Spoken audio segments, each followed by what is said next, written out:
こんにちは皆さん、お元気ですか? Hello, how are you? Today, karate video number 63, and I'm going to talk about AYUMI-ASHI. AYUMI-ASHI. Well, this AYUMI, it means to advance, to walk. But actually, this kanji, we usually read like aru from aruku, arukimasu. Arukimasu, walk. Arukimasu is walk. But when we pronounce like ayumimasu, it is like to advance. And sometimes it's poetically. For example, 人生を歩む. It means to lead a life or lead or to follow the steps or follow the life. Really the follow the path of the life. To live the life. So we use, in this case, ayumimasu. Well, actually, AYUMI-ASHI, this is the normal step, just like walking. Well, actually, there's a difference from the walking, normal walking, because when we walk normally, we advance our, for example, right leg, then the left arm goes forward. But in this AYUMI-ASHI, it's not like this. When we advance with right leg, then also the right hand or right shoulder go to the front. So it's a kind of just like a robot. It's different. And also the base of AYUMI-ASHI is always suriashi. Suriashi is like a sliding step, and we are maintaining our height is always the same height. We keep the same height. We don't walk like up and down. So suriashi, this is the base, and in this case, ayumi-ashi, this like a to move like walking. Before making this video, I didn't know anything about this ayumi-ashi, but I was asked to explain about this, so I read many things. Then I realized that it depends on which martial arts. It's quite different. So I'm gonna tell you about some case. For example, the first, Aikido. And in Aikido, okuriashi and this ayumi-ashi are very important way.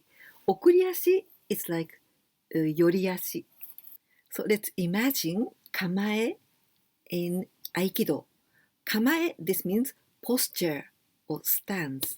So the first stance, for example, hidari, the left, hidari, hammi.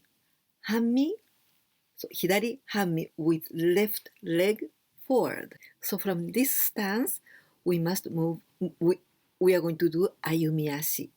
At first, our jushin, this is the center of gravity. The center of gravity we must transfer to boshikyu.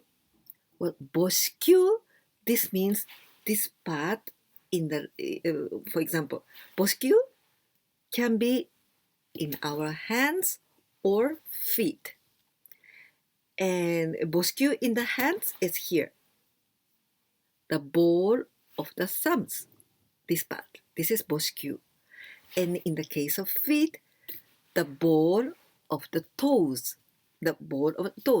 And that part, we must transfer our center of gravity to boshikyu of the feet, of the leg, foot in this case.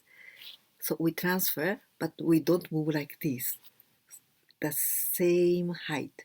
So from there, we can move now. Migi-ashi. Migi, this is right. Migi-ashi, right leg. So we pull right leg, then we advance. And then again the body must be migi hammi. In this ayumi-ashi, why do we have to keep always hammi? It's because in hammi, our body surface is very small, not like this. So many spaces, many surface. But if we do in Hammi, it's a minimum of space, minimum of surface, so that your opponent is very difficult. For him, it's very difficult to attack you. So this is why we keep Hammi each step that we walk on this Ayumi-ashi. Taijiku, this word taijiku, this tai, it means body, karada, body. And jiku, this is axis. So body axis. So when we do this Ayumi-ashi, in order not to lose our balance and taijiku, it's very important to walk thinking of our hip, koshi. Well, we walk with our legs, but when you do this Ayumi-ashi, you must think at first in your hip. Your hip advance, your hip go forward. That's why your leg is following your hip. This is the way how we are not going to lose our taijiku. Now, in case of karate, well, Ayumi-ashi, this is very natural walking style. Natural, so right, left, like this. But nowadays, we don't use this Ayumi-ashi in kumite. But maybe in some maestros, some teachers, or some type of karate, maybe you use Ayumi-ashi. But normally in kumite, this is not used. But maybe in kata or kihon, you can use Ayumi-ashi still. You can do this Ayumi-ashi from any posture, but there are 4 postures that are very common that you can use this Ayumi-ashi. And one, Zenkutsu-dachi.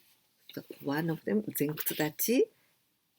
The second, Kokutsu-dachi, Kiba-dachi. The third, and the last one, Sanchin-dachi. So these 4 stances are very common that you can use Ayumi-ashi. Ayumi-ashi is not used in Shotokan style karate. Maybe in other form of karate, people still use Ayumi-ashi. But in Shotokan, usually Ayumi-ashi is, we never practice Ayumi-ashi. But in old days, the Asian karate style, they used more this Ayumi-ashi because the way of thinking was different. Nowadays, kumite is for 2 persons, one against the other. But in the old style karate, 1 person with many others. So when you finish with 1 person, you must go to where there's other persons. So they used Ayumi-ashi to go to that place. So go walking to that place. That's why the old style karate, they used more Ayumi-ashi. But nowadays, it's not necessary because only 1 opponent. Now, in the case of Kendo, nowadays, in shiai, in matches, this Ayumi-ashi is not permitted. But before, they used this Ayumi-ashi even in the match, in shiai. But nowadays, no, they don't use this Ayumi-ashi. Anyway, this Ayumi-ashi is very, very useful when there's lots of mai. Mai is this distance, the space, this lots of space. Then you can go get nearer, so you can use this Ayumi-ashi when there are lots of mai. So there's some teachers, some maestros, and they say that it's very important to practice Ayumi-ashi to control your mai, even if this Ayumi-ashi you don't use in shiai, in the competition. This Ayumi-ashi in Kendo, there's a story And before and after, which point? Turning point. Well, this is in Edo Jidai, Edo period, Edo era. This is from 1603 till 1868. This was the period of Edo Bakufu, Edo. So this is why Edo. And this was also for Tokugawa shogunate. So shogunate Tokugawa. In that period, this is Edo Jidai. And in 1711, so before 1711 and after 1711. Or before 1711, the all kind of this this kendo, that was it's the death or to live or die. So it was so serious. It's not like just a exercise. So it was so serious. Maybe if you just you lose your balance, then maybe you die. So it was so important to keep your balance. So this Ayumi-ashi was used, and it was the most important one, very important, because also the ground was not so equal, so it was very difficult to keep your balance. So it was easier to do this Ayumi-ashi. But after 1711, people began to practice kendo in dojo. So it's very different.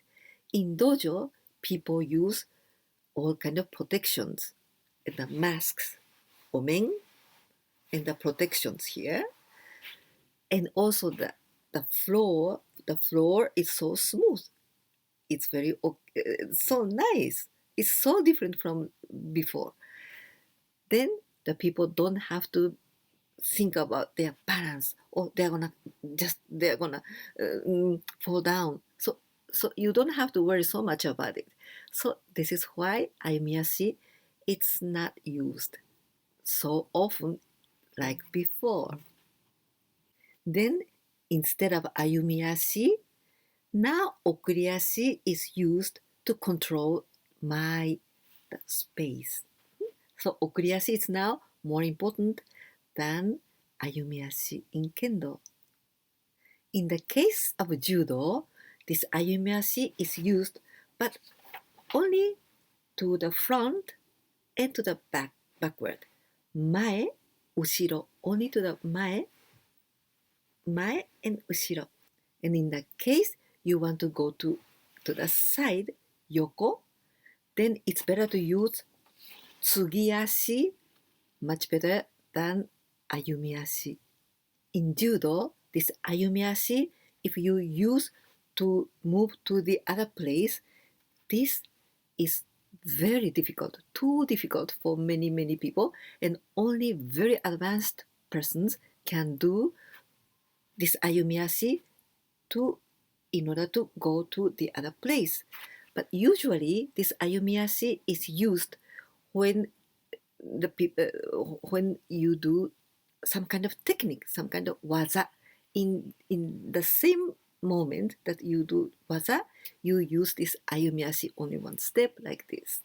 And in the case of renraku waza, it means at least two, three, four, so some kind of technique all together, but one after other.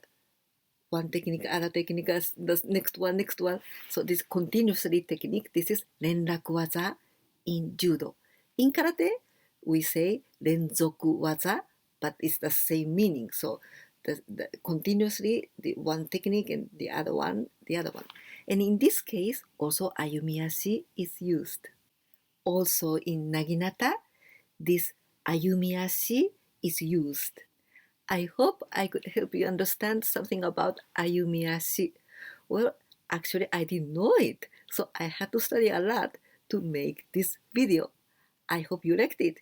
If so, please give me a like, and if you can share my videos with your friends, your pupils, or your families. That will help me a lot. Please, please do it. And if you didn't subscribe my channel yet, please, please do it. お願いします。今日も見てくださってどうもありがとうございます。今日はとても難しいテーマだったので、私も分からなかったんです。全然知らなかったんですが、一生懸命調べて頑張りました。では、またお会いしましょう。じゃあね、バイバイ。